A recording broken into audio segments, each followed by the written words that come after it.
puis descendre jusque où ça nous touche. Il faut se laisser toucher. Voilà. Je dis souvent, notre foi n'est pas une idée, elle est l'expérience d'une rencontre avec le Christ. C'est ça qui est important. Le reste, ça passe. Bienvenue. Donc je finis ce cycle, nous allons finir ce cycle de 4 séances avec Zachée, une affection particulière pour Zachée. Vous allez le sentir. J'espère que vous avez aussi cette grande affection pour Zachée, qui est pourtant haï de beaucoup de personnes, vous allez le voir dans le texte. On prend phrase par phrase, et puis on se laisse toucher, et n'hésitez pas à intervenir, en essayant quand même, à 19h30, que nous soyons arrivés au bout du verset numéro 10. Voilà. Alors Denise, est-ce que tu veux bien nous lire le texte en son entier, puis après on va le prendre verset par verset. Entrez dans la vie. Le micro. Le vedette, le micro. Ton micro. D'accord. D'accord.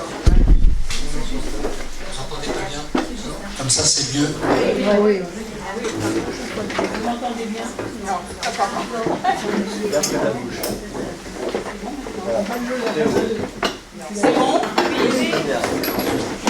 c'est bon? Très très. Bon, je vais aller par là avec le chef. Je prenais ma chaise. Vas-y. Entré dans la ville de Jéricho, Jésus l'a traversée. Or, il y avait un homme du nom de Zachée. Il était le chef des collecteurs d'impôts. C'était quelqu'un de riche. Il cherchait à voir Jésus. Il cherchait à voir qui était Jésus, mais il ne pouvait pas à cause de la foule, car il était de petite taille. Il courut donc en avant et grimpa sur un sycomore pour voir Jésus qui allait passer par là.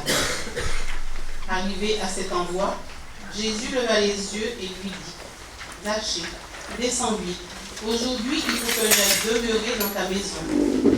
Vite, il descendit et reçut Jésus avec joie. Voyant cela, tous récriminaient. Il était allé loger chez un homme qui est un pécheur. Zachée, debout, s'adressa au Seigneur. Voici, Seigneur, je fais don aux pauvres de la moitié de mes biens. Et si j'ai fait du tort à quelqu'un, je vais lui rendre 4 fois plus. Alors Jésus dit à son sujet: Aujourd'hui, le salut est arrivé pour cette maison, car lui aussi est un fils d'Abraham. En effet, le Fils d'homme est venu chercher et sauver ceux qui étaient perdus. Merci beaucoup. Voilà, donc, il faut toujours regarder ce qui précède dans un texte d'évangile, parce que il y a le texte, mais il y a le contexte. C'est très important de voir le contexte. Quelques lignes auparavant, Jésus vient de dire que, en fait, qui peut être sauvé? Qui peut être sauvé? Parce qu'il disait, c'est plus facile à un chameau de passer par le trou d'une aiguille qu'à un riche d'entrer dans le royaume des cieux. Alors, qui peut être sauvé?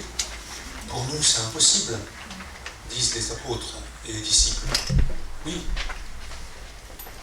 Pour l'homme, c'est impossible, mais pour Dieu, rien n'est impossible. Donc, il vient de dire ça, et il va annoncer par 3 fois une nouvelle. Il va annoncer, pardonnez-moi, pour la 3e fois, sa mort, sa souffrance, sa mort et sa résurrection.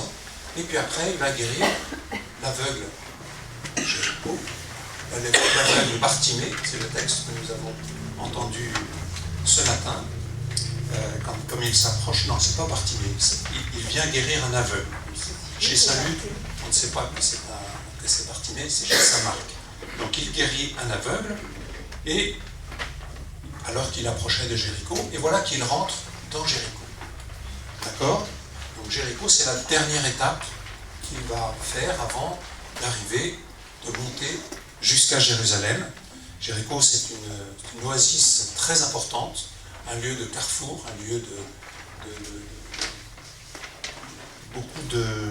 il y avait plein de douaniers, il y avait beaucoup d'échanges commerciaux, il y avait donc du coup des collecteurs d'impôts. On va en parlé, du collecteur d'impôts, et un monde fou. On est à 300 mètres en dessous du niveau de la mer. On l'a déjà vu justement quand on a étudié l'aveugle de Bartimée. Et il fait un cagnard pas possible, et Jésus traverse cette ville dans le but, après, de monter vers Jérusalem, à peu près 35 km de Jérusalem. Et de Jéricho jusqu'à Jérusalem, ça monte tout le temps. Quand on fait le trajet en voiture, c'est assez impressionnant. On voit d'ailleurs le niveau, le panneau qui indique le niveau de la mer. Et ben, on est loin d'être arrivé au fond, c'est-à-dire jusqu'à Jéricho. Mais là, on est en sens inverse, on passe du plus bas jusqu'à Jérusalem, c'est-à-dire jusqu'à la croix. Voilà. Le plus bas se trouve à Jérusalem, mais nous sommes à Jéricho. Et donc, Jésus traverse la ville, un peu comme Jonas, vous savez, qui traverse la ville de Ninive. Ninive, c'est en Irak, dans l'Irak actuel. Et il veut demeurer chez Zachée. Voilà un peu l'objectif de Jésus quand il va rencontrer cet homme perché sur son âne. Le mot traverser est un mot important parce qu'on peut y lire la Pâque. La Pâque, c'est un passage. Ce qu'on fait à Pâques, c'est en fait un passage par la mer Rouge de la terre d'esclavage vers la terre promise de liberté. Nous aussi, quand nous sommes baptisés, nous passons d'une vie, du quant à soi, à l'amour d'autrui. Nous passons de soi vers l'autre, par le Christ. Donc tout ce qui est passage, c'est excessivement important. Jésus traversait Jéricho. C'est vraiment, il anticipe finalement ce qui va se passer lorsqu'il va mourir sur une croix. Il va passer de la mort à la vie, puisque Dieu va le ressusciter. Et donc nous aussi, nous sommes sur ce chemin. Il est accompagné, c'est à la fin de son existence terrestre, il est accompagné par tout un tas de personnes, il est très connu, il a fait beaucoup de guérisons, on suivait tout ce qu'il nous disait, toute sa parole, ses paroles de vie, les béatitudes, c'est paroles de vie qui font grandir des personnes. Et donc nous aussi, nous le suivons, nous marchons sur ses traces, comme Bartimée, c'est l'évangile d'aujourd'hui, c'est pour ça que ça habite ma tête, comme Bartimée qui, après avoir été mis en dehors du chemin, va crier à Jésus, Jésus, fils de David, aie pitié de moi, par 2 fois, il va crier sa détresse afin de ne pas voir, d'être dans la cécité. Et Jésus, que veux-tu que je fasse pour toi, Seigneur, que je vois? Et il retrouve la vie, car tout se passe pour lui selon sa foi. Et du coup, il va se mettre debout, vraiment la même chose pour Zachée, il va se mettre debout et il va prendre le chemin de Jésus. Voilà, pour ça. Le mot traverser est un mot important. Jésus traverse la ville, mais nous aussi, nous avons sans doute des tas de choses à traverser, des épreuves, on peut réfléchir chacun d'entre nous, de quoi j'ai besoin, qu'est-ce que je traverse en ce moment dans ma vie, qui est peut-être joyeux, qui est peut-être heureux, mais qui est peut-être très onéreux et très difficile, où je ne vois pas clair. Je vois bien ce qu'il me faut quitter, je vois bien ce que je suis en train de traverser, mais je ne vois pas l'horizon. Je suis aussi peut-être un peu aveugle, comme Zachée, puisque Zachée monte sur un arbre, parce qu'il cherche à le voir. Voilà. Où est-ce que dans ma vie je suis un peu aveugle, j'arrive pas à voir clair, et qu'est-ce que je suis en train de traverser? Cette méthodologie que je propose, c'est d'essayer que quelqu'un après peut reprendre ce texte et voilà, si je m'appelle Arthur, ben, je vais mettre le mot Arthur à la place de Zachée. Et donc je vais voir ce qui se passe chez Arthur, chez moi, dans ma vie personnelle. C'est ça qui est important. C'est que cette histoire de Zachée ne soit pas une histoire qui soit en dehors de moi, mais que ça devienne mon histoire. Mon histoire. Qu'est-ce que je traverse avec Jésus? Ou sans Jésus peut-être, parce que je ne l'ai pas encore découvert. Verset 2. Or il y avait un homme du nom de Zachée, il était le chef des collecteurs d'impôts, et c'était quelqu'un de riche. Alors je suis allé voir ce que veut dire Zachée. bien l'étymologie et la signification des mots. Alors j'ai trouvé plusieurs sens, pureté et clarté du juste. Et en même temps, ça veut dire aussi pécheur pardonné et purifié. Tout un programme, hein. Vous savez, le nom chez les Hébreux, Zaché, je ne pense pas qu'il était hébreu, je ne pense pas qu'il était juif, il était sans doute, je ne sais pas. On ne dit pas hein, s'il était juif. C'était un chef de collecteur d'impôts qui travaillait donc à la solde des Romains, de l'occupant romain, qui collectait les impôts et qui était un fonctionnaire, donc probablement fonctionnaire romain. Mais on n'est pas sûr, peut-être qu'il était juif, mais il était sans doute probablement romain, ou alors un juif collaborant pour les Romains. L'autre hypothèse est tout aussi valable, et en plus, on dit qu'il était le chef des collecteurs d'impôts. Donc, collaborateur avec l'ennemi. Il était très riche, donc s'il était riche, il en avait mis plein ses fouilles, au passage, parce qu'il n'y avait pas les mêmes rigueurs de comptabilité qu'aujourd'hui, quoiqu'aujourd'hui, moi j'ai travaillé dans les travaux publics pendant 2 années, j'ai calculé le montant de la corruption, c'était dans les années 80-82, le montant de corruption du gros marché que j'avais, c'était en francs à l'époque, c'était 25 millions de francs, c'était un gros marché, et bien c'était 15% du marché, c'était de la corruption. Donc, vous voyez, c'est pas qu'une histoire d'il y a 2000 ans. L'homme est très intelligent pour essayer de contourner la loi et de récupérer de l'argent ou du pouvoir. Donc, il était forcément détesté, parce que collaborant avec les Romains, en plus, il prenait sa part au passage, et en plus, il prenait l'argent qui était à l'effigie de César, et pour un juif, l'effigie de César, c'est une idolâtrie, quoi, de récupérer, de gagner de l'argent en le volant pour le solde de l'occupant romain, et à l'effigie du dieu César, du dieu des Romains. Et en plus, c'était le chef, donc Zaché était certainement très impopulaire auprès de la population locale, qui était une population juive, mais aussi très, très variée, puisqu'il y avait des commerçants, ça passait énormément. Et on dit, il s'appelle Zaché, donc pécheur pardonné et purifié. Donc on va voir qu'effectivement, le nom qu'il porte, c'est le programme qu'il va vivre. Pour le moment, il est pécheur, il n'est pas encore pardonné, il n'est pas encore purifié, mais c'est le programme, c'est ce qu'il a à vivre. Un peu comme moi, je m'appelle Benoît, mon programme de vie, c'est d'être un être qui bénit, qui dit du bien et qui fait du bien autour de moi. Ça, je l'ai compris il y a un certain nombre d'années, mais quelle responsabilité aussi, de dire c'est ça que j'ai à vivre et que je n'ai pas à me dérober à ma vocation. Voilà. Et donc, on va voir qu'il y a, dans le mot Zaché, il y a le mot aussi réhabilité. Un pécheur pardonné, c'est quelqu'un qui a été réhabilité aux yeux de tous, et on va voir qu'en fait, sur le sycomore, ça va être l'arbre de la réhabilitation. Mais là, j'anticipe. Est-ce que vous avez des choses à dire sur ce verset? Un homme du nom de Zaché, il était le chef des collecteurs d'impôts, c'était quelqu'un de riche. On est assez factuel. Oui. Je crois qu'il nomme Zaché, cette personne, c'est un personnage, disons. Il le nomme Zaché après, parce qu'il a été justement, comme tu disais, d'avoir un nom particulier, mais ça se trouve c'était un homme qu'ils n'appelaient pas Zaché. On ne dit pas. Peut-être. C'est lui qui l'appelait Zaché à cause justement du résultat. Je pense aussi, parce que c'était un inconnu. Bah, il n'était pas inconnu, puisque c'était le chef des collecteurs d'impôts, donc il était en vue. Mais l'évangile a été écrit 20 ans, 25 ans après la résurrection du Christ, donc c'est une réécriture. Ça, ta remarque, elle est très judicieuse. C'est une réécriture spirituelle.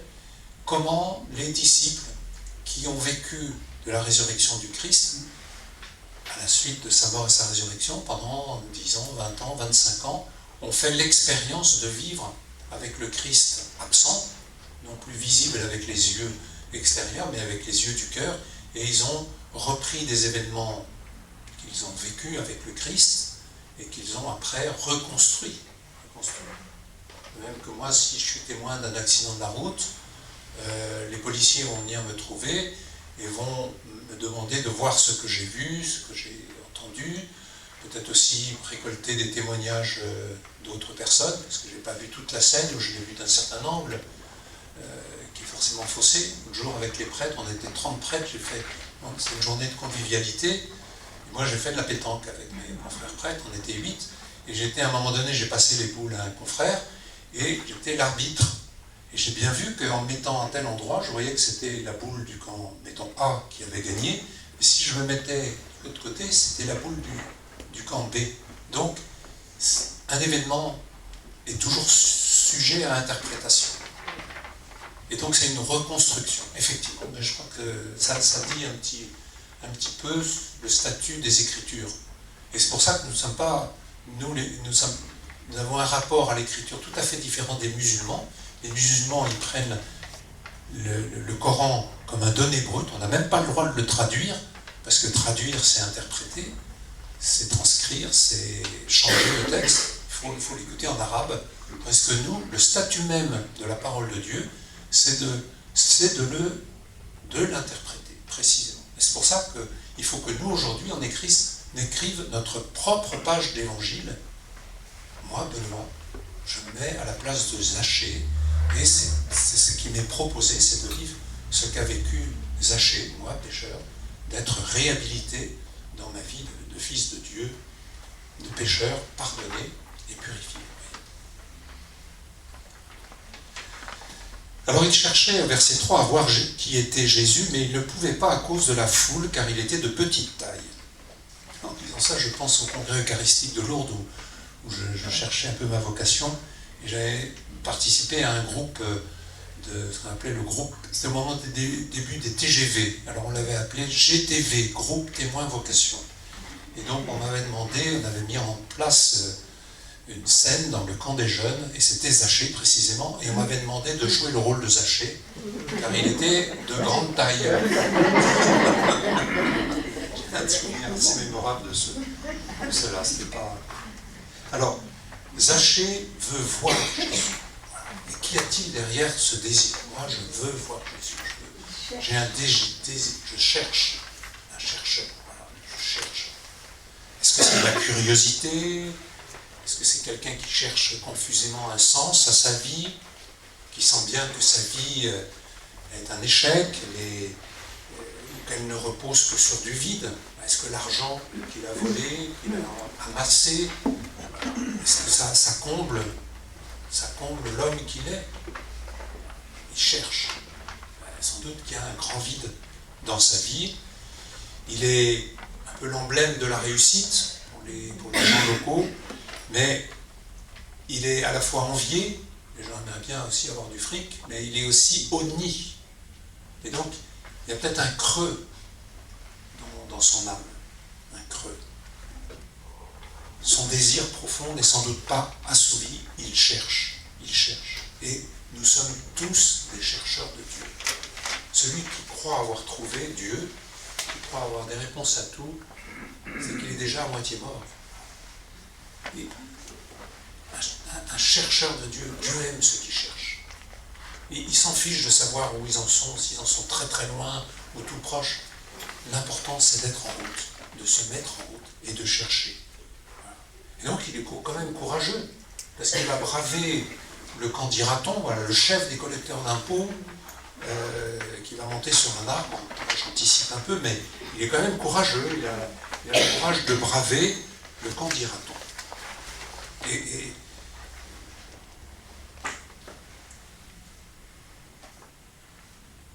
alors, il était handicapé, parce que d'une part, il était riche, mal aimé, et en plus, il est petit. Alors, vous savez, petit, quand on regarde les tympans de la cathédrale, c'est intéressant. Comment les constructeurs au Moyen-Âge, au XIIe, au XIIIe siècle, représentaient les hommes et les femmes qui en étaient au début de leur recherche, qui on pourrait dire des catéchumènes, il y en a parmi nous des catéchumènes. Voilà. Ils les représentaient comme des hommes, des femmes petits. Voilà. C'est pas péjoratif, c'est-à-dire que j'ai encore à grandir dans ma foi. Et je veux dire, moi qui suis un peu présent dans le catéchuménat, moi aussi je suis petit, hein, quand j'accompagne des catéchumènes avec les accompagnateurs et les accompagnatrices, j'ai vraiment conscience que moi aussi, je n'en suis qu'au début, et que j'ai un chemin incroyable à faire, et que nos frères et sœurs catéchumènes sont là pour m'inviter à mieux chercher, pour mieux trouver le Christ. Voilà, donc ça n'a rien de péjoratif, mais dans le texte de l'Évangile, le fait qu'il est petit, c'est le fait qu'il a encore beaucoup à découvrir. Il est en chemin. Alors sur le crucifix de Saint-Damien, qui suis franciscain, il n'est pas ici visible, mais il y a 2 hommes qui sont tout petits dans le crucifix de Saint-Damien, pour montrer justement que, ils ont à progresser dans leur foi. Alors, on a tous à progresser dans notre foi, puis on a tous nos handicaps. On pourrait dire petit, c'est un handicap. Voilà. On a tous nos handicaps qui nous empêchent de rencontrer le Christ. Même si nous ne sommes pas riches, car le plus souvent nous sommes des gens honnêtes, heureusement, mais on a des faiblesses. Quelles sont mes faiblesses? Qu'est-ce qui me fait être petit et qui m'empêche de voir Jésus, j'allais dire, en ayant les pieds bien sur terre et les yeux en face de lui? Qu'est-ce qui est un frein dans ma vie pour ma rencontre avec Jésus, au point d'être obligé de monter sur un arbre? Et ça touche un peu la considération qu'on a de nous-mêmes, vis-à-vis de nous-mêmes. L'estime de soi. Il y a la foi, mais il y a aussi l'estime de soi. Comment je me regarde? Tout à l'heure, je disais à 2 personnes, ils me demandaient ça va? Je dis oui, mais j'ai un petit peu le trac. La séance, c'est vrai, hein? Là, ça va mieux, parce que ça y est, c'est parti avec l'Évangile. Je suis tellement heureux de partager l'Évangile. Mais voilà, ça veut dire que je n'ai pas suffisamment confiance en moi. Quelle est mon estime de moi? Et j'ai besoin d'être rassuré. C'est fait. Jésus, lui, nous dit « Vous avez été créés à mon image ». Chapitre 1 du livre de la Genèse. Jésus nous regarde comme des fils et des filles de Dieu. Même si nous doutons de nous-mêmes, même si nous avons une mauvaise estime de nous-mêmes, Jésus, lui, nous regarde avec un regard absolument étonnant, qui est notre stature, qui est notre identité spirituelle et humaine. Et si je me laisse regarder tel que Dieu me regarde, alors oui, j'ai plus le trac, j'ai plus peur. Je suis dans la confiance parce que je me sais regarder par quelqu'un qui me regarde tel que je suis. Voilà. Et donc, monter sur un arbre, c'est le verset suivant, je suis conscient, c'est peut-être ne pas s'accepter, vivre mécontent, et penser en négatif, ne pas reconnaître ma véritable identité d'être un fils ou une fille de Dieu. C'est comme se tourner d'un autre côté, tandis que Dieu veut poser sur moi son regard, et je ne me laisse pas regarder tel que je suis. C'est important ce que je dis. Quand je vois en prison le nombre de personnes qui n'ont jamais été regardées, mais avec amour, avec bonté, avec tels qu'ils sont, et qui sont du coup défigurés, dévisagés, alors que Dieu ne pense qu'une chose, c'est de nous envisager, de nous voir selon notre vrai visage. Et si on prend dans le texte d'Isaïe, le serviteur souffrant, tu as de la valeur à mes yeux, tu as du prix à mes yeux. Tu n'es pas petit, tu es grand à mes yeux, tu as une valeur inestimable. Laisse-toi regarder par le Christ de cette manière-là, car il t'aime.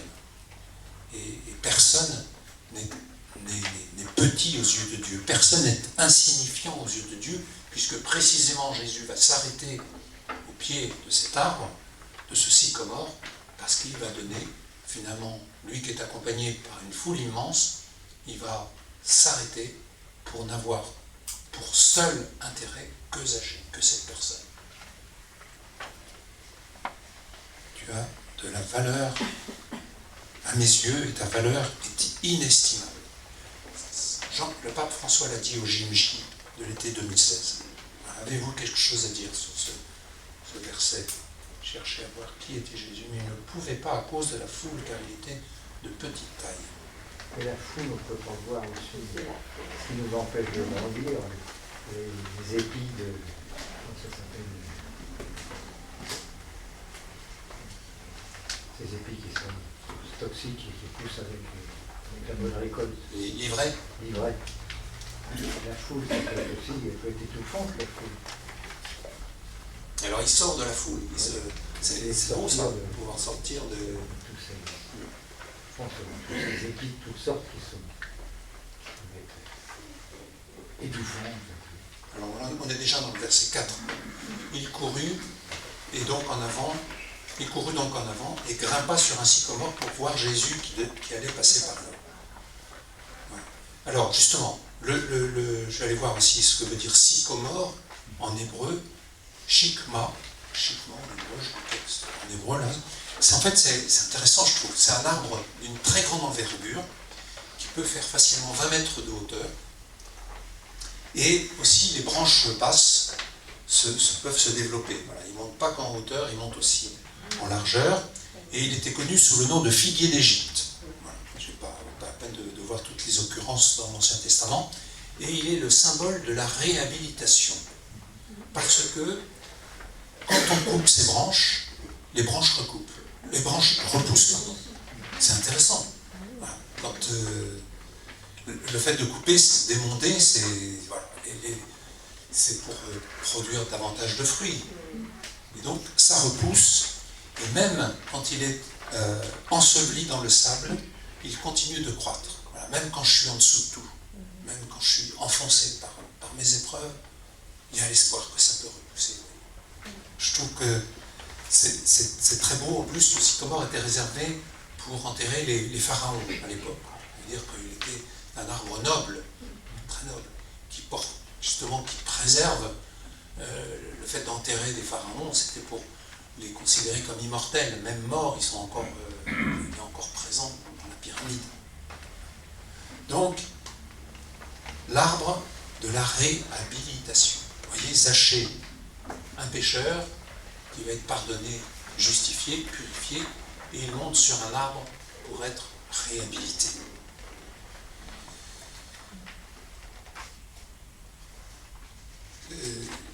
Alors, c'est courageux de monter sur un arbre, vous venez de le dire, c'est braver la foule. La foule est anonyme, c'est difficile de sortir d'une foule, hein, de ne pas faire comme les autres.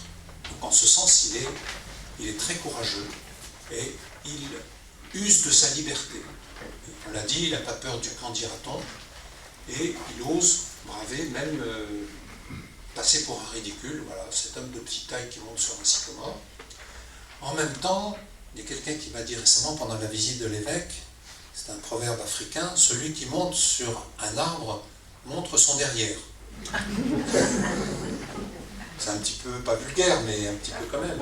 Ça veut dire que voilà, je prends le risque de m'exposer tel que je suis aux yeux de tous. Donc c'est à la fois courageux, puis c'est en même temps, j'ai envie de dire, voilà.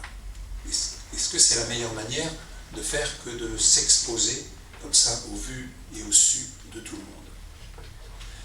Alors monter sur un arbre aussi, moi quand je reçois les confessions, le sacrement de réconciliation, c'est vrai que j'utilise beaucoup ce texte parce que c'est une belle pédagogie du sacrement de la réconciliation. Je me dis, le fait de monter sur un arbre, c'est, vous voyez, on n'est pas sur sa propre terre. L'humilité, l'humus, la terre, on a besoin de monter sur des ersatz, sur des choses qui ne sont pas nous, pour pouvoir accéder à notre identité. Qu'est-ce qui fait que dans ma vie, sur quoi je monte parce que je n'arrive pas à être sur ma vraie terre, les pieds sur ma terre, les pieds sur ma vraie existence. Qu'est-ce qui fait que j'ai besoin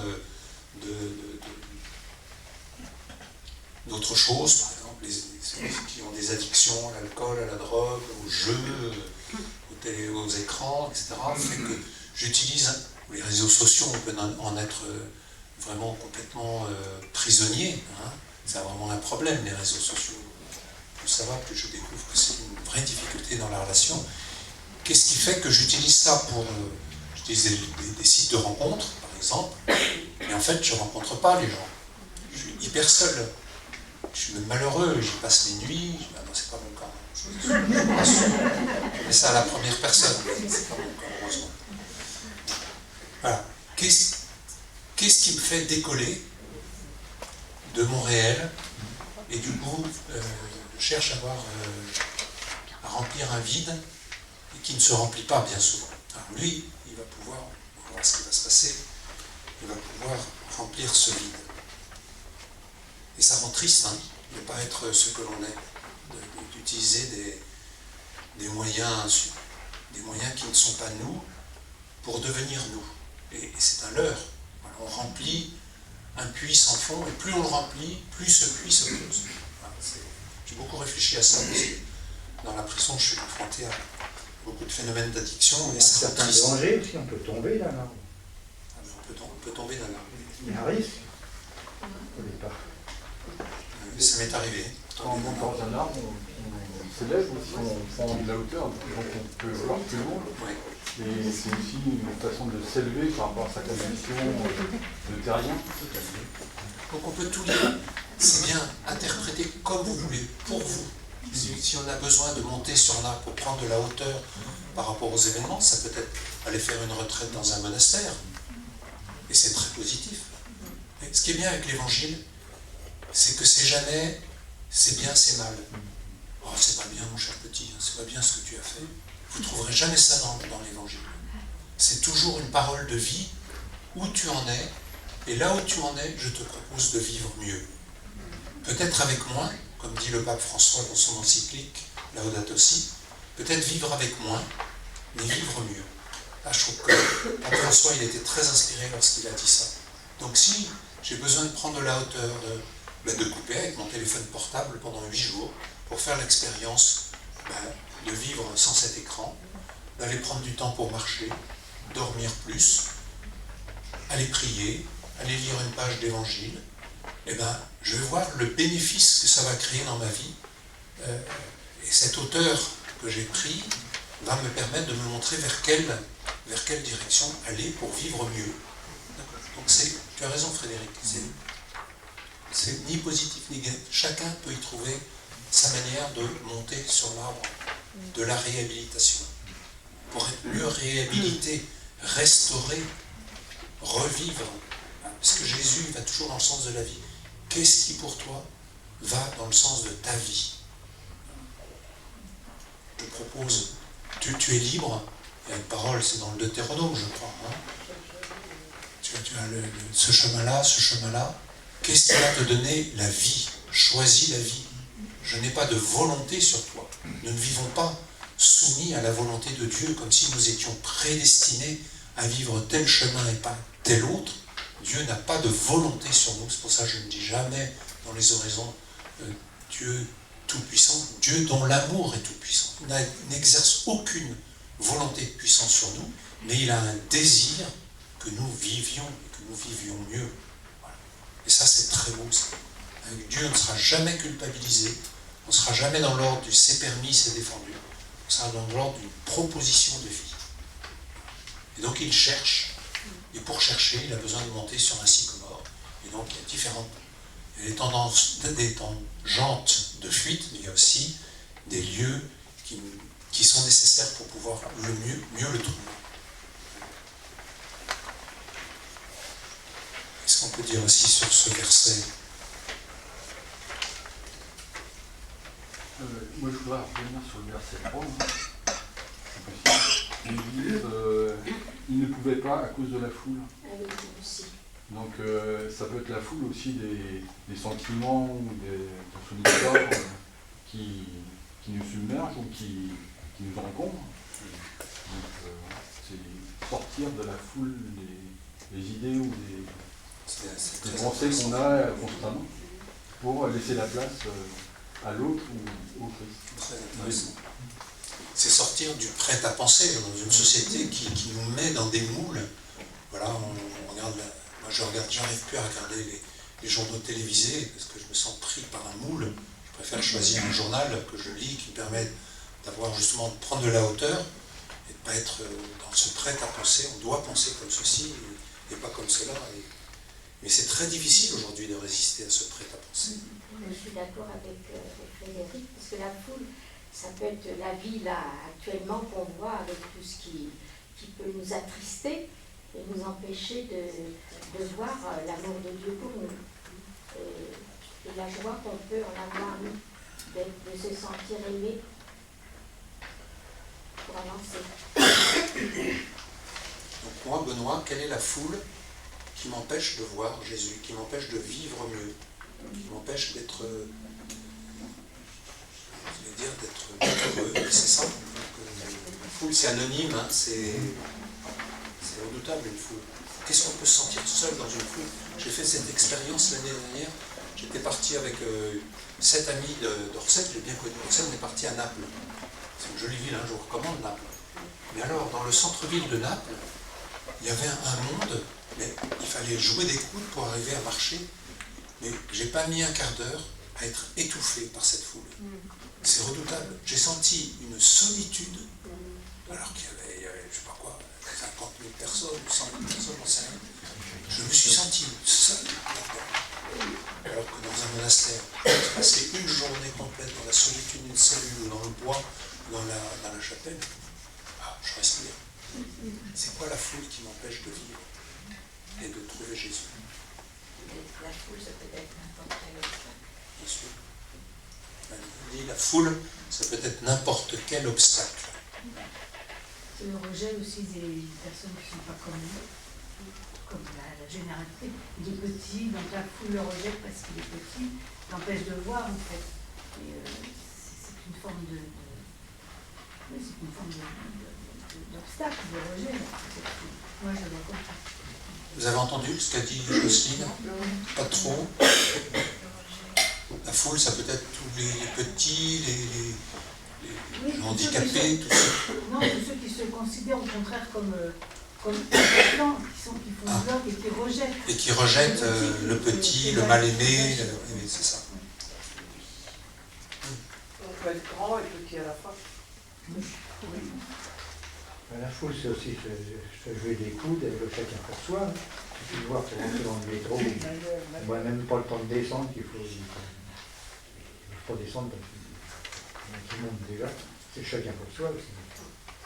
En tout cas, il s'extrait de la foule, c'est un acte quand même très courageux, ça. C'est peut-être pour ça qu'il a un nom, et que c'est le seul d'ailleurs qui a un nom. Enfin, Jésus, bien sûr, mais c'est le seul qui a un nom. Et ça, c'est pas rien. L'évangéliste Luc, qui a écrit ça, a donné c'est une personne. Et on va voir que c'est la rencontre de deux personnes. C'est ça qui compte. Parce qu'une foule ne rencontre pas une personne. Et une personne ne peut pas rencontrer une foule. Et dans cet anonymat de la foule, on dira « on » au lieu de dire « je ». On peut continuer? Alors, verset 5. Arrivé à cet endroit, Jésus leva les yeux et lui dit « Zachée, descends vite, aujourd'hui, il faut que j'aille demeurer dans ta maison. » Arrivé à cet endroit. Donc, il arrête tout, service d'ordre, il n'en a rien à faire, il s'arrête, et il n'y a plus que cet homme perché au-dessus de son sycomore. Arrivé à cet endroit, il lève les yeux. Il lève les yeux, c'est très beau ça. J'aime beaucoup le jeudi saint. Mes sœurs vont bien comprendre ce que je veux dire. Jeudi saint, tous les aumôniers de prison vont célébrer la messe dans la maison d'arrêt des femmes, et c'est notre père évêque qui préside cette messe. Et alors il commence, ça fait déjà plusieurs années que je le vois faire, c'est le jeudi saint où Jésus a lavé les pieds de ses disciples et il se met à genoux de ses disciples. Et notre évêque Michel, il se met à genoux devant une personne détenue et il dit « Mais comment je vous regarde ?» il la regarde par le bas vers le haut. Au lieu, c'est assez grand, il n'est pas tout à fait aussi grand que moi, mais presque, au lieu, c'est mon handicap moi, le risque c'est de regarder les gens de haut. C'est terrible, hein, regarder quelqu'un de haut. C'est le mépriser, c'est voilà, dire je suis supérieur. Là, l'évêque il dit voilà, il prend la figure du Christ qui regarde la personne en étant en bas pour l'élever. Et je trouve que c'est un très très beau geste. Et Jésus est en bas, il est au plus bas, puisqu'il est à 300 mètres de dénivelé en dessous de la mer. Voilà. Lui, le Fils de Dieu, le très haut, le tout-puissant, vient se faire au plus bas de notre humanité. Il ne peut pas descendre plus bas qu'à Jéricho. Et qui plus est, il se met au bas de sa créature pour l'élever. Ah, pour l'élever, il va lui dire « descends ». C'est-à-dire, prends le même chemin que moi. le chemin de descente, de kénose. Kénose, c'est un mot un peu compliqué, vous ne comprenez pas? Kénose, c'est de l'anéantissement. Voilà. C'est l'hymne de Philippiens 2. Lui, de condition divine, n'a pas refusé n'a pas retenu le rang qui l'égalait à Dieu, non? N'a pas refusé d'être considéré à l'égal de Dieu, mais il s'est anéanti, prenant la condition de serviteur jusqu'à la mort, et Dieu l'a exalté, l'a relevé, l'a ressuscité. Le kénos, c'est le mouvement de l'incarnation. Dieu, très haut, se fait petit enfant dans une mangeoire d'animaux, puis mourir sur une croix, et Dieu va l'exalter. Vous voyez ce mouvement de descente pour mieux monter. Et Jésus propose donc à Zachée de descendre, de prendre le même chemin que lui. Non pas un chemin de mortification et de masochisme, rien de masochique. C'est prendre le chemin de Jésus. Le chemin de Jésus, c'est faire descendre son orgueil ou son vide, le faire descendre sur notre terre, plus bas, pour pouvoir justement être élevé par Jésus. C'est Jésus qui élève, c'est pas nous qui nous élevons, c'est Jésus qui nous élève. Mais il faut encore participer à ce mouvement. Et donc Jésus lève les yeux jusque là où est l'orgueil, ou le vide, ou l'incomplétude de Zachée. Jusque là, il lève les yeux jusque là où est la détresse de Zachée. Il lève les yeux jusque là où est notre propre détresse. Il n'a pas peur de la regarder en face. Si moi, j'utilise tout un tas de moyens pour ne pas la voir, pour être dans le déni, lui, il me regarde en face tel que je suis et il me propose de descendre. Alors quand je dis descendre, Zachée, descends vite, moi je pense immédiatement à Abraham. Vous savez, Abraham, quand Dieu l'a appelé, il était à Our, Chaldée, en Irak encore une fois, et il lui dit, va vers le pays que je t'indiquerai. Voilà. Abraham, il fait comme nous, il comprend tout de suite, allez, je prends mes clics et mes claques, je prends mes bagages, ma femme, mes animaux, et je vais faire 3000 km pour aller vers l'ouest. Voilà, et j'y vais. Mais si on lit le texte hébreu, le va vers le pays que je t'indiquerai, ça veut dire descends, va vers toi-même, deviens qui tu es. C'est la sagesse socratique. On est en plein dans cette époque-là. Socrate avait vécu il y a 200 ans ou 150 ans, je ne sais plus. Descends vers toi-même, deviens qui tu es. C'est extraordinaire ça. Jésus, il utilise aussi la sagesse philosophique, socratique, la sagesse. C'est le bon sens. Il ne fait rien d'extraordinaire que de demander de descendre là, jusque là où il y a un vide, pour pouvoir d'abord l'identifier et du coup être capable de le combler. Va vers toi, deviens qui tu es. Et je trouve que c'est très très beau, ce descends vite. Et il faut qu'aujourd'hui, j'aille demeurer dans ta maison. Dans ta maison. Alors là, on retrouve le parcours catéchuménal. Ça, ceux qui font le chemin du catéchuménat, c'est de se laisser rencontrer le Christ qui se propose de descendre dans notre maison. Et on retrouve aussi ceux qui font pour la première fois, qui communient pour la première fois au corps et au sang du Christ. C'est ce mouvement de Jésus qui va descendre au-dedans de nous pour nous combler ce vide que je n'arrive pas à combler par moi-même, mais que lui peut combler. Pensez à la Samaritaine. Donne-la-moi de cette eau, afin que je n'ai plus à venir sur ce puits. Je suis l'eau. Quiconque boit de cette eau n'aura plus jamais soif. Quiconque mange de ce pain n'aura plus jamais faim. Dieu, il vient nous combler. Sa proposition de vie, c'est de nous combler. Voilà. Et je voudrais insister aussi sur le fait qu'il lève les yeux et donc il y a aussi ce regard de Jésus sur Zachée.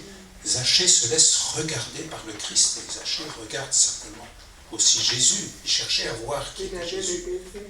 Comment ? Il avait le désir de le voir. C'est comme un cri qui a été répondu. Désirer le voir, en fait, c'est lui qui le voit. C'est extraordinaire, il y a une inversion. Dieu l'a entendu. Dieu l'a entendu. Dans l'invitation de Jésus, il y a comme une urgence à la rencontre. Puisqu'il dit vite. Vite. Vite. Et puis, Zachée répond aussi vite et descend. Donc,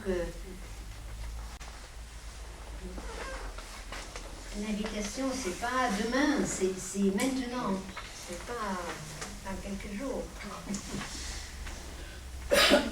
Pour le Christ, quelqu'un qui a un grand vide, qui vit mal, il y a urgence. C'est le salut.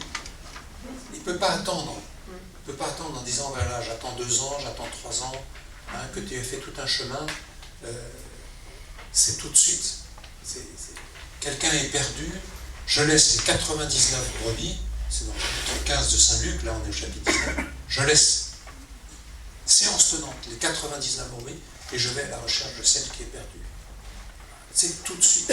Dieu ne peut pas patienter, même si pour lui 1000 ans sont comme un jour, il y a urgence. Quelqu'un qui est perdu, il faut aller le rechercher. Il faut aller le rechercher, parce que lui il cherche, donc il attend qu'une chose, c'est de se laisser trouver par le Christ, aussitôt. Merci de le souligner, je l'avais repéré aussi.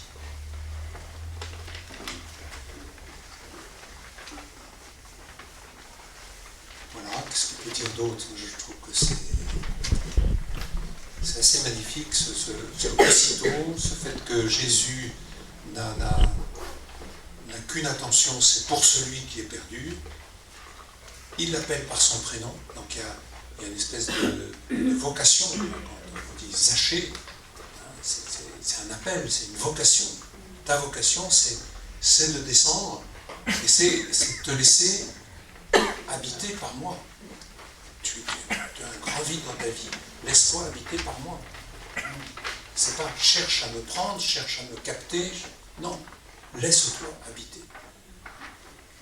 Quand on ouvre la porte de sa maison, vous savez bien, vous qui accueillez des amis, de la famille, vos enfants, voilà, on doit préparer sa maison, on va voir ce qu'il va faire. On va voir c'est le verset suivant. J'ose pas trop aller tout de suite là, si vous avez d'autres choses à dire. Avec joie. Il reçoit avec joie. Il comprend tout de suite que c'est ce qu'il attendait en fait. C'est sa joie qui me touche, parce que c'est pas non plus ce qui va se passer, mais il est déjà joyeux. Alors pourquoi il est joyeux? Parce que le Christ s'intéresse à lui. Parce qu'il sait qu'il y a quelque chose dans sa vie qui va changer, qui va être sauvé. Quelque chose dans sa vie qui va changer. Il existe en Il France, est il le reconnaît. Qui le reconnaît? Jésus reconnaît Zachée comme elle a vu Jésus dans les choses. Tout à l'heure, vous avez dit qu'il fallait descendre. Donc, Jésus demande à Zachée de descendre vite, parce que c'est Jésus qui nous élève. Et c'est ce qui s'est passé. Jésus dit, il y a cette invitation, je viens demeurer chez toi. Il l'élève. Et il y a une invitation de Jésus dans la Bible, mais je ne sais pas quel passage, où il dit « Demeurez en moi comme je demeure en vous ». Voilà. Et cette joie, c'est ça. Zachée est élevé par Jésus. D'où la joie qui le comble. Alors il n'est pas encore entré dans sa maison. Il n'est pas encore entré, il est déjà dans la joie. C'est ça qui est extraordinaire. Il existe enfin. Il existe enfin, oui, Jocelyne. Le verbe recevoir est important aussi. Il reçoit Jésus comme un cadeau en fait. Il reçoit Jésus comme un cadeau. Comme il n'était pas aimé des autres, donc il se sent aimé, on s'intéresse à lui. Il se sent aimé, il se sent exister. Je trouve qu'il y a eu déjà de la part de Zachée une conversion. Car au début, il désirait voir Jésus. Oui. Et à la fin, il est prêt.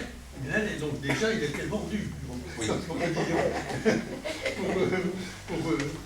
près de Jésus. C'était plus de la curiosité, c'était vraiment déjà une rentrée en amitié avec Jésus-Christ. Mais il y a des échanges de regards. L'échange de regard est très important. T'as le micro juste à côté. Oui, mais c'est pareil. Ça me fait penser à la messe. Oui. On a un désir de connaître quand on essaie de rentrer dans la messe. On essaie de l'entendre, de voir parmi tous ces gens et de pouvoir de le recevoir. On est en attente de ce désir. C'est ça que ça fait penser. Ouais. Il est converti tout d'un coup. Il est converti. Il y a une conversion, oui. Une conversion parce qu'en fait, il cherchait à voir, mais c'est Jésus qui le regarde. Il y a déjà une première inversion qui se fait. La conversion, c'est ça, c'est de passer d'être... il reste acteur, mais en fait, le principal acteur, c'est Jésus, qui suscite la liberté de l'autre, qui augmente la liberté de l'autre. Oui, il ne fait pas une concession, Jésus. Il dit, il faut que je... Alors, j'allais le dire. Il est nécessaire. Il y a l'urgence, aussi vite, et il faut, c'est nécessaire. Qu'est-ce que tu veux dire par rapport à ça? Parce qu'en fait, il n'attend que ça, mais il fallait un élément déclenchant qui était la liberté de Zachée. Il ne peut pas faire les choses contre le gré des personnes. Il ne s'imposera jamais à qui que ce soit. Il faut qu'il y ait un désir. Il cherche à voir Jésus.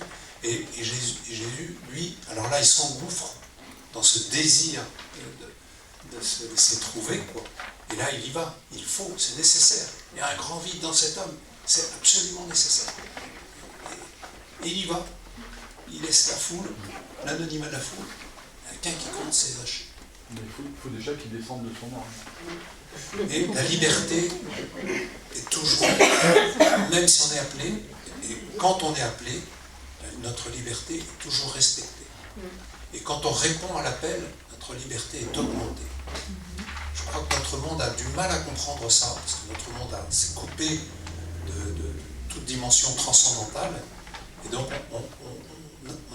on craint que, en répondant à un appel plus grand que nous, transcendant, pouvoir de Dieu, eh bien, on croit qu'on aliène sa liberté. Au contraire, notre liberté est augmentée. On parle beaucoup de l'homme augmenté, mais pas du tout, ça n'a pas du tout ce sens-là. Jésus augmente notre désir quand il s'exprime. Rien de pire qu'un être qui n'a pas de désir. Il est comme la moitié mort. Jésus ouvre notre désir, il s'y engouffre pour l'augmenter.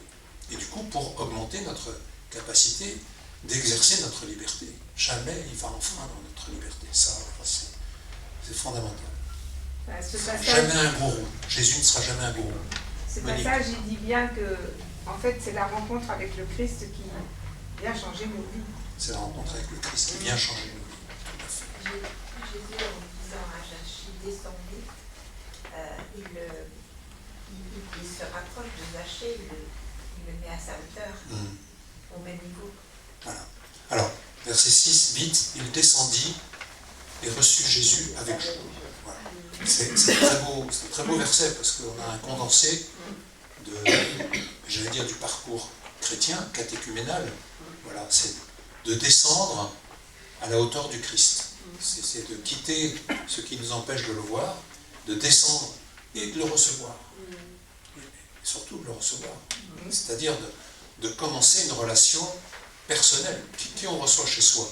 On ne reçoit pas des gens qui vont nous voler, des gens qui vont mettre l'incendie à la maison. On reçoit des gens qu'on aime bien et qu'on a envie de mieux connaître, et des gens en qui on fait confiance. Donc, le fait de recevoir Jésus avec joie, c'est la deuxième fois qu'on parle de joie. Non, c'est la première fois. Reçu Jésus avec joie. C'est là que la joie intervient, c'est le fait de recevoir Jésus en soi dans sa vie. Ça, c'est extraordinaire.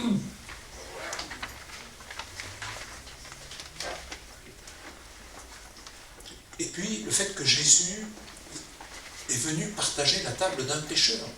D'ailleurs, il va avoir des ennuis après Jésus. Hein. Il va se faire mal voir. Il est allé loger chez un pécheur. Voilà. Aujourd'hui, c'est ce que tu disais, Jocelyne.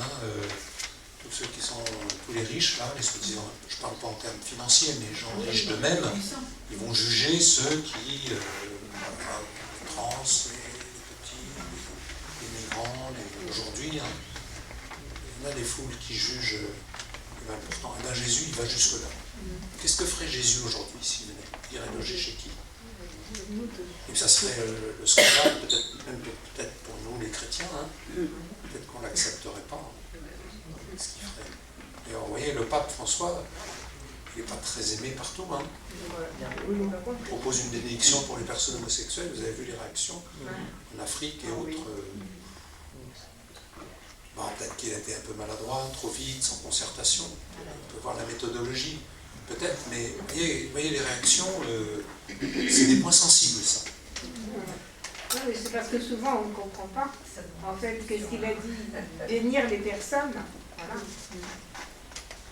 En tout cas, ce qui est fondamental, c'est qu'on est passé de l'anonymat de la foule au fait que Zachée reçoit Jésus dans sa maison, dans son cœur, dans sa vie, dans son vide, et qu'on est passé d'une non-relation, comme tu disais, à une relation personnelle.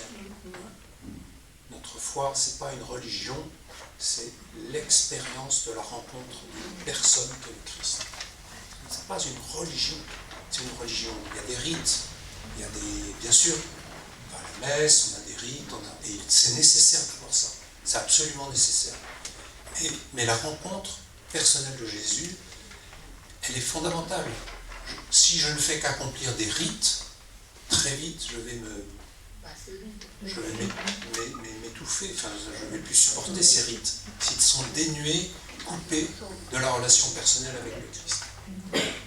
Donc, il y a vraiment un passage très, très intense là, le fait de recevoir Jésus, ça donne de la joie. Alors qu'il était triste à cause du vide qu'il avait, on est passé de la tristesse à la joie. Et il est descendu, il a pris le même chemin que Jésus. Et ça, j'insiste beaucoup. C'est ça qui donne de la joie, c'est prendre le chemin de Jésus. Je dis ça à mes frères et sœurs catéchumènes. Ça rend heureux de prendre le chemin de Jésus, qui ne sera jamais un gourou, qui ne vous imposera jamais rien, mais qui, au contraire, vous donnera de devenir davantage libre. Frédéric. Oui, je voulais dire que le fait de descendre d'un arbre, c'est plus compliqué que de monter. Parce que quand on monte, on voit l'objectif. Quand on redescend, il faut avoir une confiance. Là, il avait confiance en Christ pour redescendre, parce que ça demande une part d'incertitude. On ne voit pas forcément où on met les pieds quand on descend. On pourrait dire que pour Dieu, c'est plus difficile de descendre sur notre terre que de... Non, c'est-à-dire que nous, pour reprendre pied sur terre, donc mettre en acte notre chemin, c'est plus difficile. C'est-à-dire l'idée d'aller vers le Christ et de le faire vraiment, c'est un autre chemin. Il faut avoir confiance. Oui, on y va. Oui, je comprends ce que tu veux dire, finalement. On y va à la bonne. Quand on monte, on voit bien, et quand on descend, on ne voit pas trop, on tâtonne. C'est pour ça que c'est très difficile quand on a telle ou telle dépendance, telle ou telle addiction. C'est très très difficile d'aller au fond de ce qu'on est en vérité, de faire le travail de vérité. Mais ce travail de vérité, il faut qu'il soit accompagné par la rencontre d'une présence. Parce que faire la vérité avec le grand vide que l'on est, ça peut être effrayant, ça peut conduire des personnes au suicide. Donc, faire la vérité et en même temps pouvoir rencontrer une personne, le faire en rencontrant des personnes qui assurent que c'est cette rencontre qui va combler, et non pas d'être en face de son drame, de sa difficulté à être ou à vivre. Donc effectivement, c'est très difficile de descendre, mais c'est aussi un passage nécessaire pour pouvoir faire la vérité avec ce que l'on est. On aime bien avoir pied sur ma terre, mon humilité, mon réel. Ma terre avec tous les hommes qui sont autour de moi. Et comment je vais vivre avec ces hommes? Alors justement, merci beaucoup de dire cela, parce que le verset 7, voyant cela, tous récriminés est allé loger chez un homme qui est un pécheur. Donc, il fait l'expérience d'une grande liberté, d'un élargissement de sa liberté, mais faire ce travail de descendre pour devenir plus libre, forcément, on fait l'expérience qu'on va être rejeté. Par exemple, on dit quelqu'un, il est comme ça. Et puis on le voit changer, on voit qu'il s'épanouit. Mais il y a des gens qui ne vont pas accepter qu'il change. Hein, je ne sais pas si vous avez fait ce genre d'expérience. Parce qu'on dit, mais celui-là, il est comme ça. Un mari qui dit à sa femme, t'as pas la peine de parler, je sais ce que tu vas dire, je te connais par cœur. Est-ce qu'elle la connaît par le cœur? Parce qu'il y a toujours quelque chose à découvrir chez quelqu'un. Dire ça, c'est terrible. Donc laisser quelqu'un changer et devenir qui il est, c'est le travail de la liberté, c'est un travail très onéreux. Et c'est normal qu'on subisse des adversités importantes. Tous récriminaient. Il est allé loger chez un pêcheur. Alors on avait réduit Zachée au fait qu'il était collecteur d'impôts, collabo, chef des collaborateurs, ses collaborateurs, et en même temps voleur. Voilà. Il est comme ça. Et puis on voit qu'il y a quelque chose qui est irradié dans son visage, parce que quelqu'un l'a envisagé, et non pas dévisagé. Et donc, on ne supporte pas. Et donc, tous récriminaient. Et d'ailleurs, quand je dis ça, si vous prenez au chapitre 4 de Saint Luc, c'est le début du ministère de Jésus, où Jésus est dans la synagogue, il se met à prendre un texte de l'Écriture en disant les pauvres vont être libérés, je ne connais pas par cœur, les pauvres vont être libérés, le royaume de Dieu est arrivé parce que justement des pauvres sont libérés. Et il se présente comme étant à la fois prophète, c'est-à-dire celui qui parle au nom de Dieu, et médecin, c'est-à-dire celui qui sauve. Prophète, sauve. Et à ce moment-là, toute la foule et ses disciples dans la synagogue vont chercher à le précipiter, à le tuer. Tous récriminaient contre lui. C'est le même mot. Tous récriminaient contre lui. C'est la jalousie. Quoi? C'est la jalousie. C'est la jalousie. C'est le fait de ne pas supporter que quelqu'un soit libre. Parce qu'on s'accroche à la loi. En fait, l'important dans ce verset, c'est le rapport qu'on a à la loi. Est-ce que la loi, elle est là pour enfermer, pour mettre les gens dans un code moral? Je ne veux voir qu'une tête, je veux que vous pensiez comme ça, que vous soyez dans ce prêt à penser, ou est-ce que cette loi, elle est au service de la vie? Est-ce que j'applique la loi pour être un petit garçon bien sage, ou est-ce que j'applique la loi comme un pédagogue au prix même d'être capable de braver parfois cette loi parce que j'ai besoin de sauver quelqu'un? Voilà, c'était Yves Petiton pendant la visite de l'évêque qui disait voilà, si j'ai quelqu'un dans ma voiture, il faut que je l'emmène dardard à l'hôpital parce que sinon il va mourir, eh ben, je vais dépasser la ligne blanche, je vais braver la loi, parce que la vie, elle est plus importante que tout. Si je suis rigoureux sur la loi, je vais servir non pas la vie, mais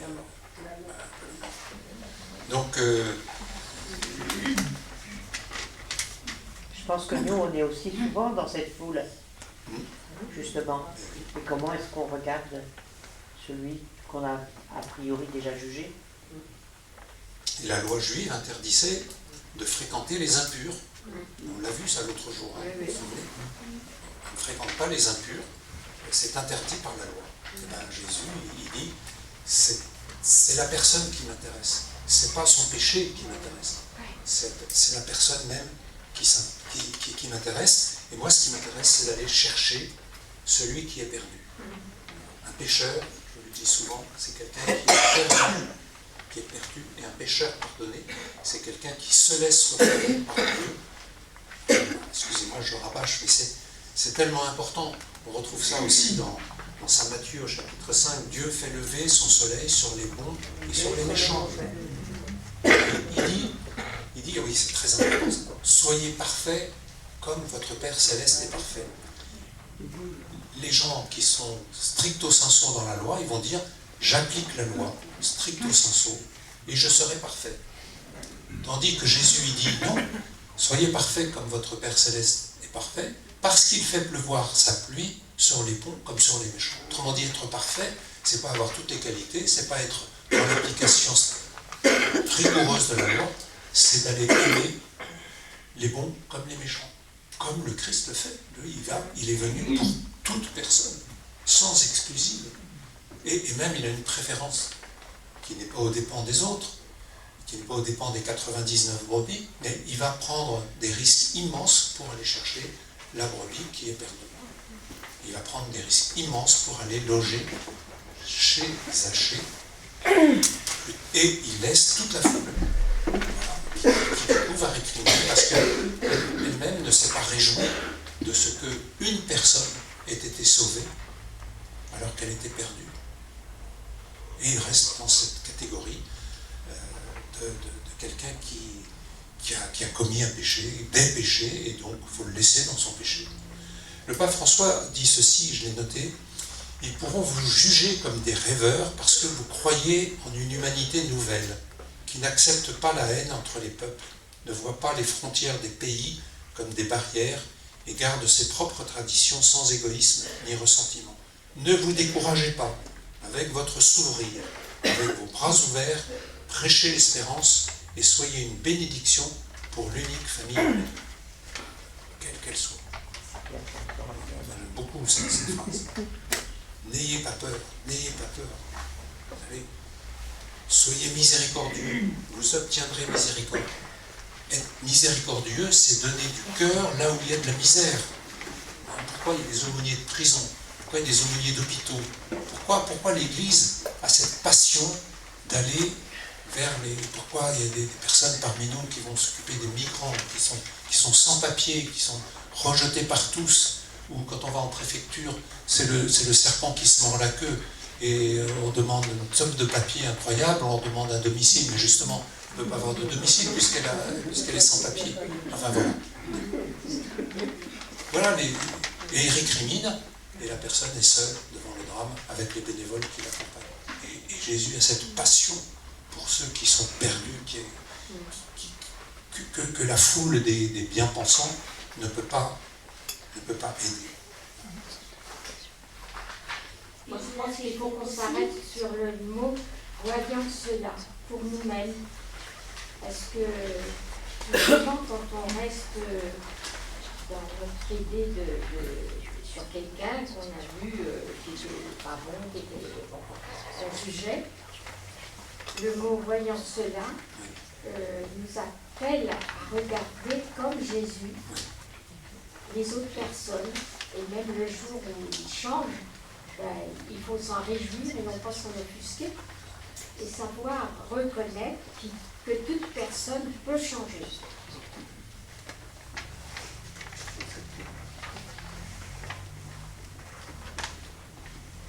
C'est espérer, je t'espère, un regard qui espère, qui envisage. Envisager, c'est espérer.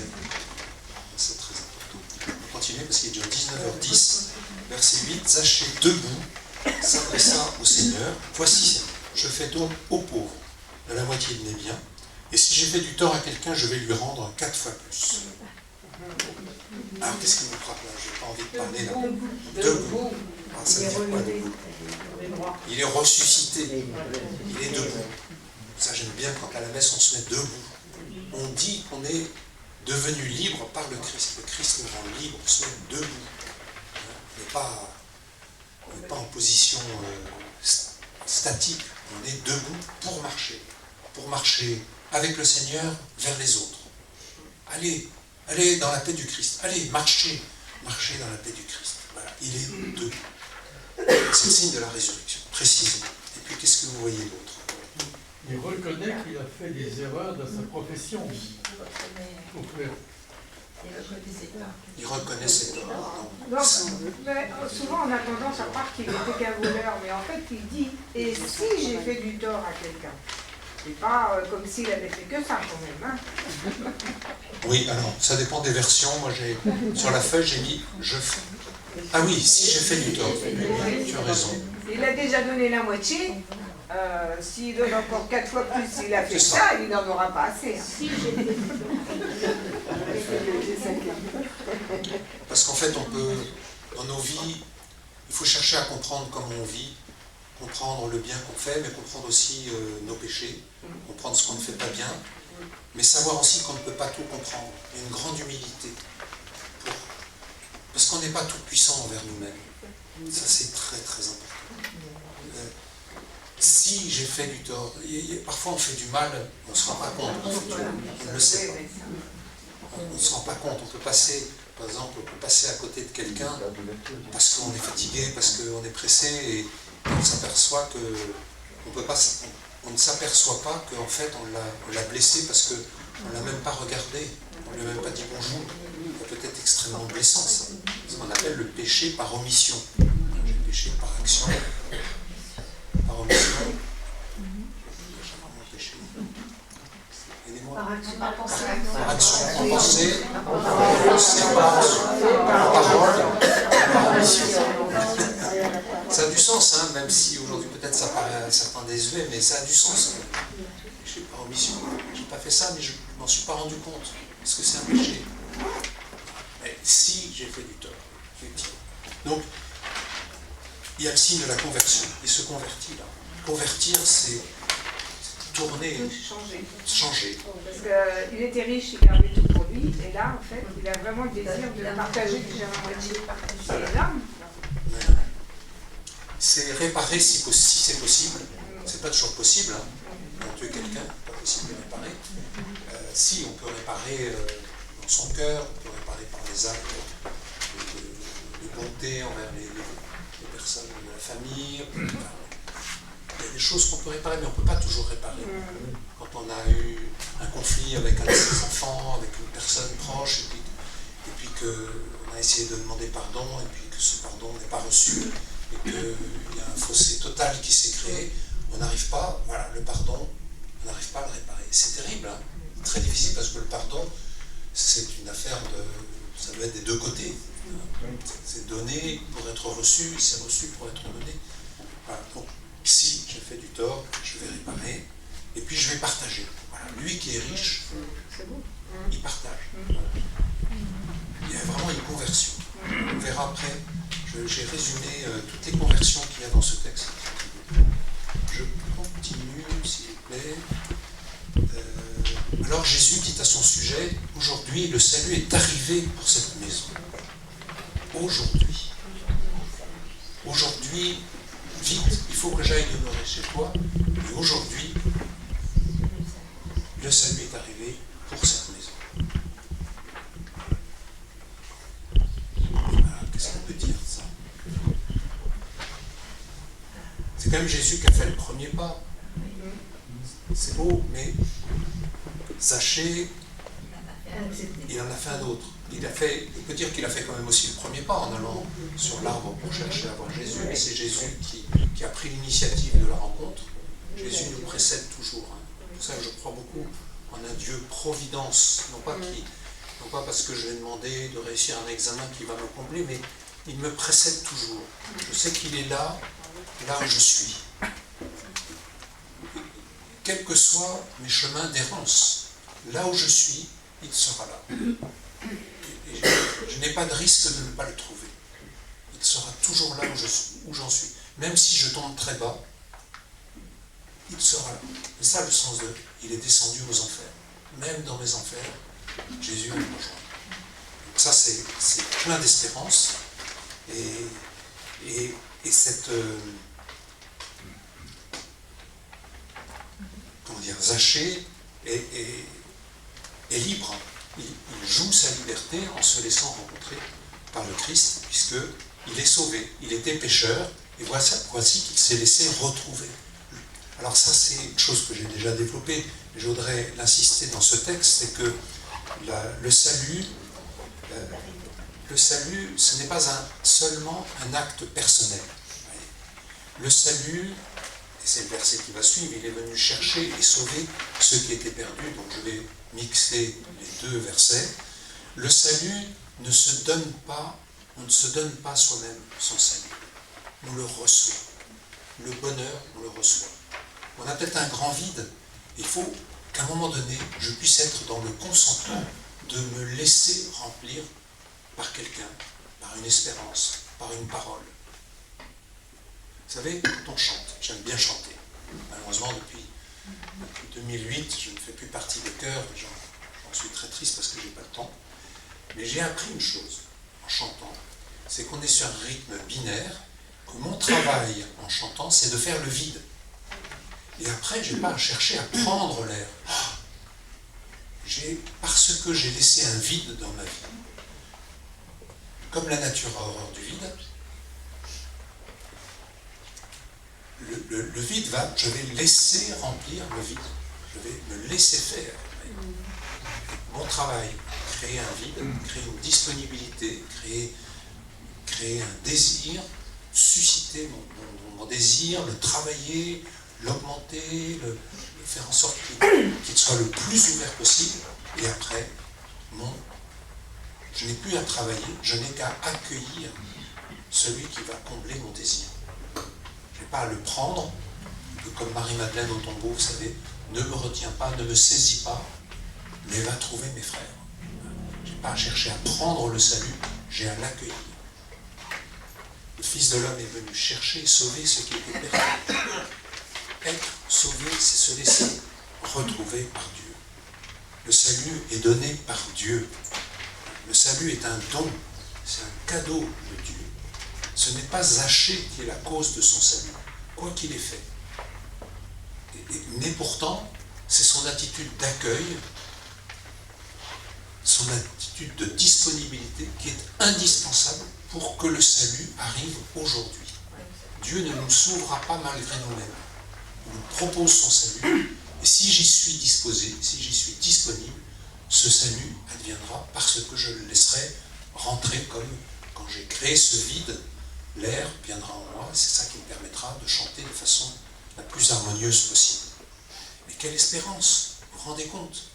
Je me sens perdu, et voilà que quelqu'un me retrouve, me permet de me laisser retrouver. Je ne me connaissais pas bien, je doutais de moi, voilà que quelqu'un me fait confiance, me regarde, m'envisage et vient se proposer d'habiter chez moi. Mais quelle espérance extraordinaire. Et quelle espérance aussi pour la foule, que si Jésus s'est arrêté au pied de Zachée, qui est le pire des pécheurs du coin de Jéricho, ça veut dire que si les membres de la foule sont prêts à accueillir pour eux-mêmes, dans leurs propres ornières, dans leur propre vide, s'ils sont prêts à accueillir le salut, Jésus s'arrêtera aussi pour eux. Donc ce que fait Jésus pour Zachée, Jésus peut le faire pour chacun d'entre eux. Au sens d'ailleurs dans la brebis perdue, si Jésus a été cherché, prenant tous les risques de la brebis perdue, c'est que pour les 99 autres qui restent, eh bien, elle aussi, Jésus, si moi je sombre, si je me perds, Jésus viendra à moi. J'ai cette confiance. Parce qu'il l'a fait pour l'une d'entre elles, il peut le faire pour les 99 autres. Et il réhabilite aussi par rapport à l'ensemble de la nation, quand il dit lui aussi est un fils d'Abraham. Parce que. Non, ça ne faut pas oublier. Alors, il le réhabilite, c'est pour ça que le sycomore, c'est l'arbre de la réhabilitation. C'est pas au pied de cet arbre de la réhabilitation. Et d'ailleurs, dans la tradition chrétienne, quand je dis ça, l'arbre de vie, c'est très important, parce que c'est l'arbre, dans le texte de la Genèse, l'arbre de la connaissance du bien et du mal, va devenir, dans le Nouveau Testament, l'arbre de vie qu'est le Christ, qui est l'arbre de la croix. Parce que la croix, c'est pas simplement qu'un instrument de supplice, c'est l'arbre par lequel le Christ est passé de la mort à la vie. C'est l'arbre par lequel nous sommes sauvés. Parce que Jésus a aimé jusqu'au bout, et Dieu l'a ressuscité, arrêtant définitivement dans l'histoire de l'humanité la chaîne infernale de la violence, de la vengeance, de la haine pour la haine. Et c'est l'arrêt de la haine, même si elle continue. Ça nous est donné, mais ça nous est donné à faire, parce que notre liberté est en pause. Quand je dis ça, je pense au peuple de Gaza. J'ai reçu hier soir, toute une soirée, un ami palestinien de Cisjordanie, il m'a raconté des choses que la presse ne dit pas, et je pourrais en parler aux uns et aux autres, mais c'est terrible cette haine où il y a des dizaines de milliers de morts de part et d'autre. Et c'est loin d'être fini. Et donc, lui aussi est un fils d'Abraham, c'est-à-dire un fils de la promesse, puisqu'il a marché sur le chemin de Jésus, puisqu'il a laissé son vide se laisser remplir par la présence de Jésus, il peut, j'allais dire, chanter harmonieusement sa vie. Il peut, parce qu'il est sauvé gratuitement, parce qu'il s'est laissé sauver, il est un fils de la promesse. Et d'ailleurs, ça se passe à Jéricho, où Jéricho, vous vous souvenez ce que j'avais dit la première fois, c'est que Jéricho, c'est l'arrivée, quand le peuple juif a quitté la terre d'esclavage pour arriver jusqu'à la terre promise, l'arrivée à la terre promise, c'est Jéricho, précisément. Donc Jéricho, pour le peuple juif, c'est vraiment le symbole de cette délivrance qu'a vécu le peuple juif. Et Jésus va donc partir après cet événement de Jéricho pour monter à Jérusalem. Et là, l'arbre de vie va nous être donné pour nous réhabiliter notre humanité abîmée par le péché, abîmée par tout ce que nous connaissons trop bien. Et Jésus va nous réhabiliter gratuitement par sa mort et sa résurrection. Vous voyez, c'est beaucoup de symboles qui jouent, qu'on peut faire jouer avec ces textes, avec les mots, Zachée, sycomore, et puis le fils d'Abraham.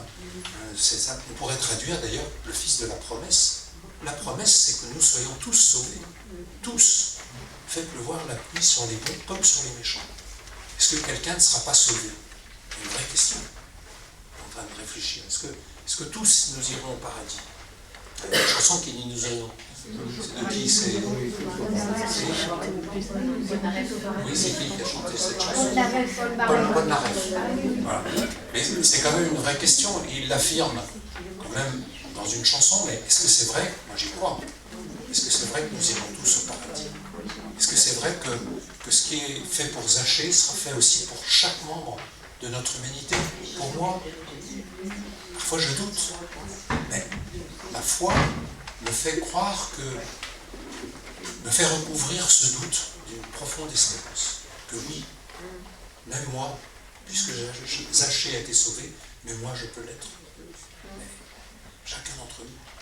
Mais est-ce que le Christ, je veux dire aussi que quelque part il fait partie, que Zachée maintenant fait partie de sa même lignée, fils d'Abraham? Oui, alors il est devenu croyant. C'est devenu un croyant. Jésus aussi est fils d'Abraham, mais il est aussi fils de Dieu. Il est vrai homme, donc fils d'Abraham dans la foi, mais il est aussi vrai Dieu, c'est-à-dire venu apporter le salut à notre humanité. Il est à la fois un vrai croyant, mais aussi Dieu qui nous sauve. C'est l'arbre de vie. C'est Saint Bonaventure, un grand théologien franciscain qui a vécu vingtaine d'années après Saint François d'Assise, a beaucoup développé cette dimension de l'arbre de vie. Il y a des textes remarquables. Lignum vitae, ça m'a donné ce livre, la vie de l'arbre, de la tige de l'arbre. L'arbre de Jessé, ça vient de là. L'arbre de Jessé, c'est la descendance que la foi nous entraîne. Nous, croyants, nous sommes, bien sûr, nous avons nos générations humaines, nous avons chacun nos parents, nos grands-parents, etc. Mais notre deuxième naissance, c'est d'être engendré par la foi. Et c'est ça qui nous engendre. Moi, j'ai reçu la foi et j'essaie de la donner. Et nous sommes tous à la fois des pères et des mères dans la foi et aussi des enfants de Dieu. Ce que nous recevons, nous ne pouvons pas ne pas le donner. Pardonner et partager, c'est ce que fait Zachée à la fin de ce texte. Et il est effectivement un fils d'Abraham, un fils de la promesse, puisqu'il va rentrer dans le chemin de Jésus, qui consiste à croire et à donner sa vie pour les autres, pardonner et donner. Et en disant cela, on va terminer, j'ai noté tous les passages, puisque c'est un très beau texte sur la conversion de la non-foi à la foi. Tous ces textes, tous ces passages qui ont une dimension pascale. Je pense que ce récit a une dimension extrêmement pascale. D'abord parce qu'on passe de Jéricho à Jérusalem, on va arriver jusqu'à Jérusalem, qui est le lieu de passage de la mort à la vie. Ensuite parce que cet homme était de petite taille, il s'est retrouvé debout. Un homme debout, qui est de petite taille, il est debout. plus considéré comme étant de petite taille. Il faisait du mal. Maintenant, il répare, il pardonne. Il avait l'esprit d'accaparation. Il était riche, riche de lui, riche de ce qu'il avait volé, mais aussi riche de lui, mais tous un peu riches de nous-mêmes, de notre cher moi, comme dit saint François.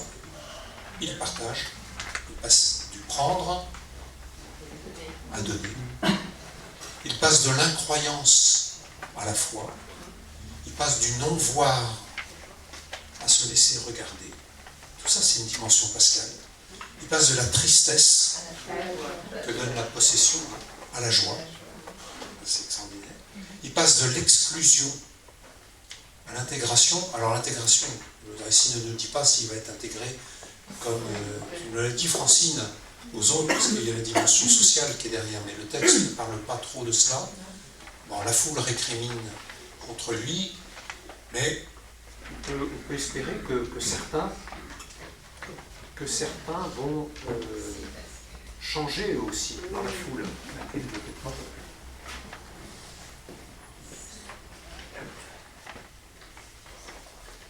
Moi, je crois beaucoup à la valeur de l'exemple et que certains dans la foule vont aussi oser leur propre liberté pour dire ben, waouh, c'est quand même super ce qui vient de se passer. Un seul, c'est pour ça que l'Église n'est pas une démocratie, parce que c'est pas la majorité qui compte. Un seul peut changer le regard de tous. Un seul qui se convertit, peut-être l'occasion pour une foule anonyme de se convertir. Ça c'est fort. Donc de l'exclusion, j'ose espérer à l'intégration, j'ose espérer qu'il sera intégré, en tout cas intégré à une communauté de frères et de sœurs, que nous appelons les chrétiens, de tous ceux qui sont des fils de la promesse. Il est passé de l'état de païen à être un fils d'Abraham, c'est pas rien ça. Il est passé de la solitude au repas, il a reçu Jésus chez lui, comme les disciples d'Emmaüs, c'est le repas pascal, ça, c'est l'Eucharistie. J'étais seul, et maintenant j'ai des frères, j'ai un frère bien-aimé, Jésus, avec qui je partage son repas. Il est passé de l'anonymat à une relation personnelle avec le Christ, parce que quelqu'un a posé sur moi son regard. Et puis, quelqu'un a demeuré chez moi. Quelqu'un est venu demeurer chez moi. J'ai beaucoup réfléchi aux addictions, peut-être que je l'ai déjà dit, pardon si j'en radote, mais quand j'avais donné l'homélie à la messe télévisée chez les sénacolos, là, les jeunes qui essaient de se débarrasser de leur addiction, là, près de Lourdes, et j'ai beaucoup médité ce texte du récit de la tentation, premier dimanche de Carême, et le texte qui précède, c'est justement le texte où Jésus est baptisé dans le Jourdain. Je l'ai déjà dit ici, mais pardon, et je le redis, c'est tellement fondamental. Et quand Jésus sort de l'eau du Jourdain, lui aussi il sort, il fait sa dimension pascale, une voix descend s'entend du ciel, dit « Celui-ci est mon fils bien-aimé, en lui j'ai mis toute ma joie, tout mon amour. » Le fait de se savoir aimé par quelqu'un qui comble de son amour, j'ose croire que ça peut permettre de sortir d'une addiction très forte. Le fait de se savoir aimé. Ça n'empêche pas qu'après il y a tout le travail humain. Il faut peut-être prendre la méthadone, il faut peut-être se faire accompagner, pas être tout seul, il y a tout un chemin, parce qu'on ne sort pas comme ça d'une addiction facilement. Mais n'empêche, si on découvre que quelqu'un demeure en nous et nous donne tout son amour, on est aimable, aimé. Aimable parce qu'aimé, la vie change. Voilà. Il est 19h31. Et si vous voulez ajouter une autre phrase, j'ai été touché par le verbe que j'aille demeurer dans sa maison. Demeurer, ça veut dire être en intimité avec, résider là, être avec. Et je me disais que la phrase de Jésus, Zachée descendit, on pourrait la convertir avec notre prénom. Vite, Étienne, descends toi-même, deviens qui tu es, libère-toi, fais le vide, afin que je puisse demeurer en toi. C'est ce que je retiens de... Merci. Et du coup, on peut lire Saint Jean, il y a des pages sur Saint Jean où le mot demeurer vient dire 3 fois par ligne. Tellement c'est capital. C'est là où notre foi n'est pas une religion, elle est une expérience, une rencontre de quelqu'un qui demeure en nous et en qui je suis appelé à demeurer. Et la vie trinitaire, si vous prenez l'icône de Roublev sur la Trinité, elle est très belle. Vous avez cette circulation entre le Père, le Fils et le Saint-Esprit. Et devant, ils sont sur des chaises et un pied d'estrade. Et devant, c'est ouvert. C'est-à-dire, c'est ouvert. Chacun de nous a sa place pour demeurer dans cette Trinité. C'est extraordinaire. Parce qu'il demeure en nous, je suis appelé à demeurer. Je vous ai mis un chant. Et ensuite, merci pour tous vos accords très riches. On verra pour l'an prochain comment je suis dans les mains de mon responsable de secteur. On verra en EPS, comment le directif pastoral de secteur, comment on va préparer cela. Pour la vie spirituelle, certainement qu'on va faire quelque chose sur l'Eucharistie, justement, pour apprendre à demeurer avec le Christ, mieux demeurer avec nos frères et sœurs. On fera certainement quelque chose sur l'Eucharistie. Je verrai si je peux continuer ou non ce parcours. Je ne sais pas si c'est souhaitable ou pas. Bien autrement. On peut prendre d'autres textes, hein. C'est tellement riche. Mais on va voir comment on va organiser ça. Merci.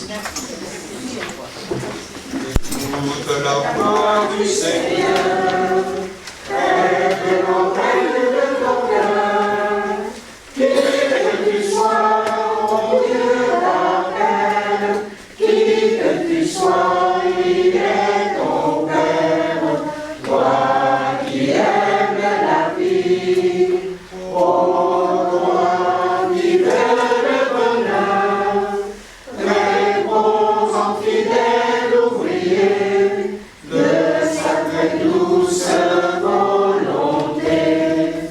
Réponds en fidèle ouvrier de l'évangile et de sa paix.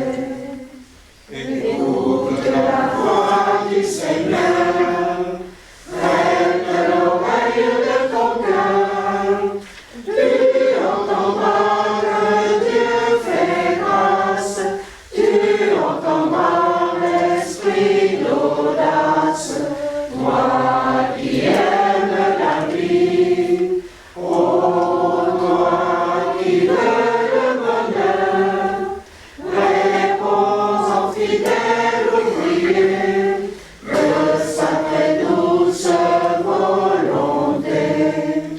Réponds en fidèle ouvrier de l'évangile et de sa paix. Écoute la voix du Seigneur, prête l'oreille de ton cœur, tu entendras crier les pauvres, tu entendras gémir ce monde, toi qui aimes la vie, oh toi qui veux le bonheur, réponds en fidèle ouvrier de sa très douce volonté. Réponds en fidèle ouvrier de l'évangile et de sa paix.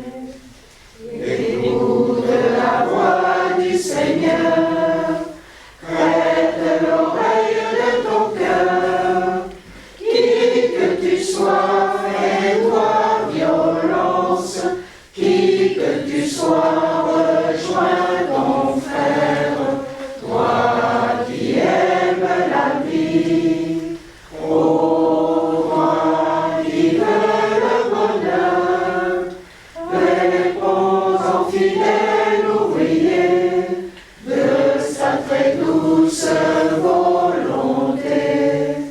Réponds en fidèle ouvrier de l'évangile et de sa paix. Le Seigneur qui nous appelle par notre prénom, par notre nom, nous envisage pour nous faire, en descendant vers nous-mêmes, le meilleur de nous-mêmes et parfois nos abîmes, devenir qui nous sommes, des êtres profondément libres parce que fils et filles de Dieu, parce qu'aimables, parce que tu nous aimes infiniment et que tu prends soin de chacun de nous. Donne-nous, Seigneur, de risquer notre liberté pour mieux servir ceux qui sont englués dans leurs difficultés.